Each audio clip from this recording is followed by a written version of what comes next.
जय श्री कृष्णा। राधे राधे। आज हम आपको बताएंगे इंदिरा एकादशी के व्रत का महत्व, कथा और हमारे पितरों को इससे क्या फल मिलता है। आज हम बात करेंगे पितृपक्ष के दौरान आने वाली एक अत्यंत पावन और कल्याणकारी तिथि इंदिरा एकादशी की। शास्त्रों में कहा गया है कि इस एकादशी का व्रत करने से पितरों को मोक्ष की प्राप्ति होती है और व्रतधारी को पुण्य, धन, स्वास्थ्य और विष्णु कृपा का आशीर्वाद मिलता है। इंदिरा एकादशी का महत्व। परम पुराण और अन्य ग्रंथों में उल्लेख है कि पितृपक्ष में आने वाली यह एकादशी विशेष रूप से पितरों की आत्मा की शांति के लिए की जाती है। इस दिन व्रत रखने वाले अपने पितरों के साथ साथ स्वयं के लिए पुण्य अर्जित करता है। भगवान विष्णु स्वयं कहते हैं कि इस व्रत का पालन करने से अनजाने में हुए पाप भी नष्ट हो जाते हैं। यह व्रत जीवित और मृत दोनों कुलों का कल्याण करता है। इंदिरा एकादशी व्रत विधि। सुबह जल्दी उठकर स्नान करें, पवित्र वस्त्र धारण करें और संकल्प लें कि आज पूरे दिन भगवान विष्णु का व्रत करेंगे। घर में कलश स्थापित कर उस पर नारियल रखें।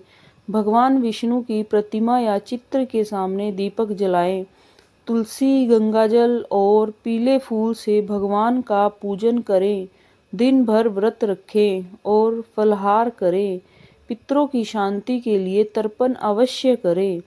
रात्रि में भगवान विष्णु का नाम जप, मंत्र जप और कथा श्रवण करें। इंदिरा एकादशी की कथा। हमारे पुराणों में भी यह लिखा हुआ है कि राजा इंद्रसेन की कथा आती है। राजा इंद्रसेन सतयुग में महिषमतीपुरी के शासक थे। वह धर्मपरायण, दयालु और भक्त वत्सल राजा थे। एक दिन उनके महल में देव ऋषि नारद आए। नारद जी ने राजा को बताया कि उनके पिता यमलोक के पापों के कारण दुख भोग रहे हैं। राजा यह सुनकर व्याकुल हो उठे। उन्होंने नारद जी से समाधान पूछा। नारद जी ने कहा, राजन, यदि आप पितृपक्ष में आने वाली इंदिरा एकादशी का व्रत करेंगे और उसका फल अपने पिताजी को अर्पित करेंगे तो उन्हें मुक्ति प्राप्त होगी। राजा ने विधि विधान से इंदिरा एकादशी का व्रत किया। व्रत का पुण्य जब पितरों को समर्पित किया गया तो उनके पिता को यमलोक से मुक्ति मिली और वे वैकुंठ धाम चले गए। इस प्रकार यह व्रत पितरों को शांति और मुक्ति दिलाने वाला भी माना जाता है। इंदिरा एकादशी का फल। व्रतधारी को दीर्घायु और उत्तम स्वास्थ्य प्राप्त होता है। जीवन में सुख शांति बनी रहती है। पितरों की आत्मा तृप्त होकर सबको आशीर्वाद देती है। जन्म जन्मांतर के पाप कटते हैं और मोक्ष की प्राप्ति होती है। इंदिरा एकादशी से पितरों की मुक्ति कैसे होती है? नंबर 1, इस दिन सूर्योदय से पहले स्नान करके शुद्ध वस्त्र पहने।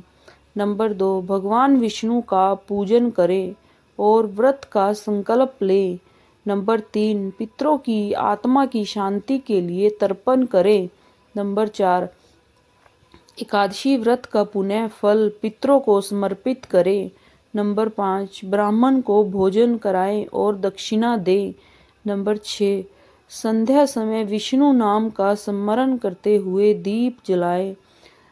जब इस व्रत का पुण्य फल पितरों को अर्पित किया जाता है तो वे यमलोक के बंधनों से मुक्त होकर वैकुंठ धाम की ओर प्रस्थान करते हैं।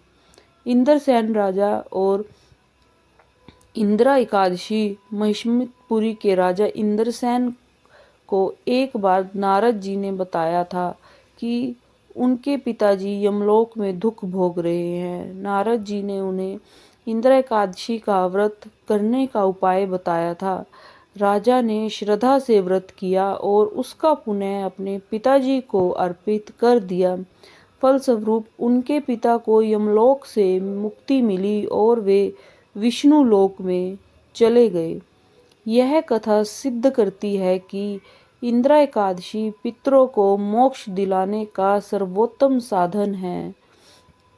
इंदिरा एकादशी केवल एक धार्मिक अनुष्ठान नहीं बल्कि पितरों के प्रति कृतज्ञता प्रकट करने का विशेष अवसर है। यह व्रत हमें परिवार और समाज के प्रति अपनी जिम्मेदारी का भी एहसास कराता है।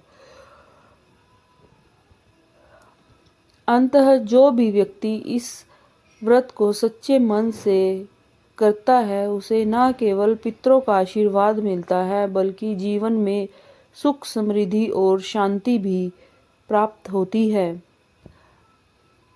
धन्यवाद। जय श्री कृष्णा। राधे राधे दोस्तों। अगर आपको हमारा यह वीडियो अच्छा लगा हो तो हमारे वीडियो को लाइक, शेयर एंड कमेंट कीजिए और हमारे चैनल को सब्सक्राइब कीजिए और कमेंट में जय श्री राधे लिखिए। जय श्री राधे।